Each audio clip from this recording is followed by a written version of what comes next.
Hey guys! Sa araw na ito, matututunan natin kung paano mag-sign up sa isang karaniwang denominator. Bakit kailangan natin ng isang karaniwang denominator? Upang ihambing ang mga fraksyon kung alin ang mas malaki, kung alin ang mas maliit, o halimbawa, upang magdagdag o magbawas. Sumulat ako ng ilang fractions. Isaalang-alang natin ang pagdaragdag at pagbabawas sa unang bahagi, at isaalang-alang ang paghahambing sa ikalawang bahagi.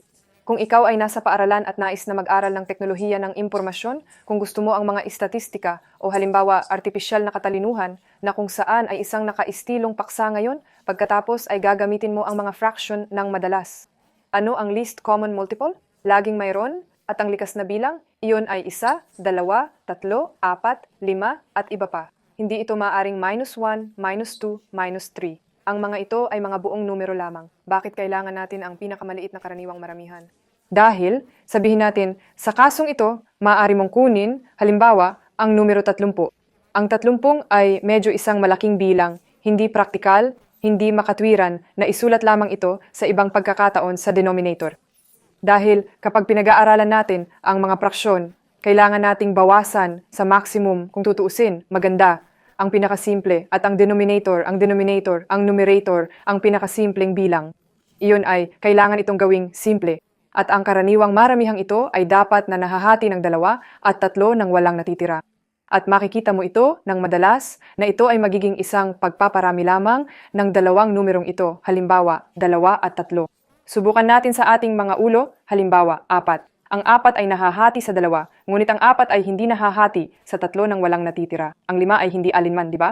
Ang 5 sa 2 ay hindi rin nahahati kung walang natitira. Ang 5 sa 3 ay hindi rin nahahati kung walang natitira. Kaya ang susunod na numero ay 6. Hinati natin ang 6 sa 2, magkakaroon ng 3, at hahatiin natin ang 6 sa 3, magkakaroon ng 2. Isulat natin ito dito. Narito, mayroon kaming isang kalahati plus isang ikatlo, dito isang kalahati minus isang ikatlo, at doon ito ay magiging 6. At paano nalutas ang halimbawang ito? Kaya naglagay kami ng pantay at naglalagay ng napakahabang linya, mga fraction. Sa ibaba ng denominator, isinusulat namin ang pinakamaliit na karaniwang maramihan. Iyon ay nagsusulat kami ng 6 at isinasagawa ang pagmamanipula na ito. Kailangan natin ang pinakamaliit na karaniwang maramihang ito ng 6 na hinati ng 2. Ano ang nakukuha natin? 3. At itinatala namin dito. Ngayon ipapaliwanag ko kung bakit. At dito din namin hinati ang 6 sa 3. Ito ay lumiliko out 2. Ngayon ay paramihin natin ang 1 sa 3, magkakaroon ng 3, at dito ang isa ay mararami ng 2, magkakaroon ng 2. 5 na pala yan, di ba? 3 plus 2, 5 ika-6. Ito ang solusyon sa halimbawang ito. At ano ang tungkol sa pagbabawas? Dito ay ganun din ang makukuha natin, di ba? Isang mahabang pila, 6, dito para sa 3, dito para sa 2. Ito ay lumiliko out na sila ay umalis tulad ng isang krus, at sa makatuwid, dito magkakaroon kami ng 3. 1 sa 3, 3. Minus 1 para sa 2, 2. Ito ay lumiliko na maging ika-6. 3 minus 2, 1 at ika-6. Isang ika-6. Isang napakakagiliw-giliw na halimbawa. Makikilala mo rin ito. Kung kailangan mong magdagdag o magbawas ng ilang mga fraksyon, magkakaroon ka ng hinaharap na denominator na ito, ang pinakamababang karaniwang maramihan, ito ay magiging isa sa mga numerong ito. Halimbawa, tulad dito. Bakit? Dahil maaari nating hatiin ang 4 sa 2 nang walang natitira, magkakaroon ng 2, at 4 na hahatiin sa 4, magkakaroon ng 1. Natural number ba ito? Natural. Sa makatuwid, narito ang pinakamaliit na karaniwang maramihang ng 4. Gumuhit ng isang fractional na linya, 4 sa denominator, at dito hatiin ang 4 sa 2, 2, hatiin ang 4 sa 4 na 1. Ito ay lumiliko out na maging 1 sa 2, 2 minus, pinapanatili namin ang karatulan na ito, 1, 1. Ito ay lumiliko na maging isang ika-4. Ngayon ay lumipat tayo sa susunod na antas ng kahirapan. 12 at 8. Ano ang karaniwang maramihan dito? Subukan nating mag-multiply sa 2. 8. Magkano ito? 16. Ang 16 sa 12 ay hindi nahahati ng walang natitira. Susunod. I-multiply ng 3. 8 sa 3, 24. Ang 24 ay nahahati sa 8. Ang 24 ay nahahati sa 12. Ito ang pinakamaliit na karaniwang maramihan. 24 na pantay-pantay. Kaya kasama namin, nagsusulat kami ng 24 sa denominator at hinati. 24 na hinati sa 12. Magkano ito? 2. 24 na hinati ng 8, 3. Ito ay lumiliko ng isa-isa, i-multiply ang 2 at 3 sa 3 siyam.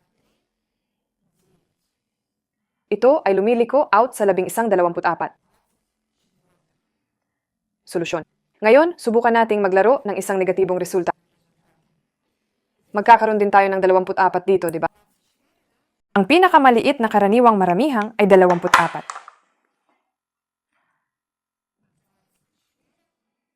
Dumami rin kami, di ba? 24 ang hinati natin sa 12, 24 ay hinati natin sa 83. Ito ay lumiliko out, 2 minus siyam. Pareho, may minus sign lang, di ba? At lumalabas na mayroon kaming minus 7, 34. Maaari naming isulat ito tulad nito. Iyon ay inilipat namin ang minus pasulong bago ang pagbaril. Narito ang isang simpleng halimbawa. Isaalang-alang natin kung paano ito dalhin sa isang karaniwang denominator at din kung paano ito gawing simple sa ibang pagkakataon. Kaya dito magkakaroon tayo ng karaniwang denominator ng figure 6 dahil ang 3 ay nahahati sa 6 at ang 6 ay nahahati sa 6. 6 na pala yan, di ba? Isusulat ko ito para sa iyo dito. Isulat ang 6. Ito ay lumiliko tulad nito. Dito magkakaroon tayo ng 6 na hinati ng 3, 2, 6 na hinati ng 6 na 1. 2 at 1. Isa sa 2, 2, isa sa 1. Ito ay lumiliko out, 3/6.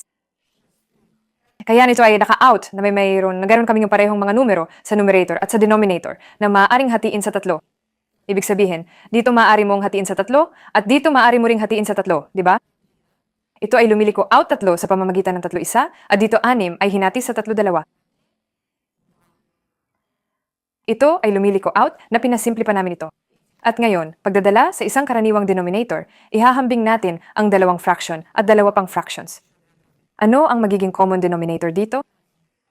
Tingnan natin, subukan natin ang 4 na pinarami ng 2. 14, di ba? Muli, nakikita natin, nagpaparami lamang tayo ng 2 numero at nakukuha natin ang pinakamaliit na karaniwang maramihan. Kaya dito magkakaroon tayo ng 21 at dito ang parehong 21. At ngayon ay kalkulahin namin ang numerator para sa bawat isa sa mga fraction na ito at ihahambing namin ang mga numerator. Alin ang mas malaki, nangangahulugang mas malaking bahagi?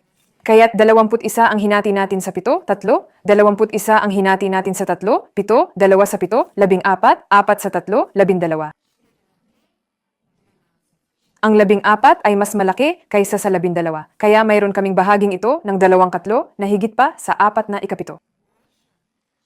Ngayon sa bersyon na ito, dito magkakaroon tayo ng isang karaniwang denominator. Hulaan natin, kalkulahin natin. Ang aking hack sa buhay, sinusubukan kong i-multiply ang mas malaking numerator sa iba't ibang mga numero. Iyon ay una sa pamamagitan ng 2, sa pamamagitan ng 3, at sa pamamagitan ng 4, at pagkatapos ay nakikita ko kung ang mas mababang denominator ay nahahati sa pamamagitan ng bilang na ito. Halimbawa, 5 sa pamamagitan ng 2, 10, 10 sa pamamagitan ng 4 ay hindi nahahati ng walang natitira. Sa pamamagitan ng 3, 5 sa pamamagitan ng 3, 15, din hindi nahahati ng walang natitira. At 5 sa 4, kaya magparami muli, di ba? Ito ay magiging 20. At ito ang magiging karaniwang denominator. At ngayon ay hinahati natin ang pinakamaliit na karaniwang maramihan. Hinahati natin ang 20 sa 4, magkakaroon ng 5, at 20 tayo ay hinati ng 5, magkakaroon ng 4. Bilang isang resulta, ito ay lumiliko out 4 sa pamamagitan ng 4, 16, 3 sa 5, 15. Muli, nakukuha namin ang pangalawang bilang, ang pangalawang fraction ay 4 na ikalima higit pa sa 3 kapat na bahagi dahil inihahambing namin ang 2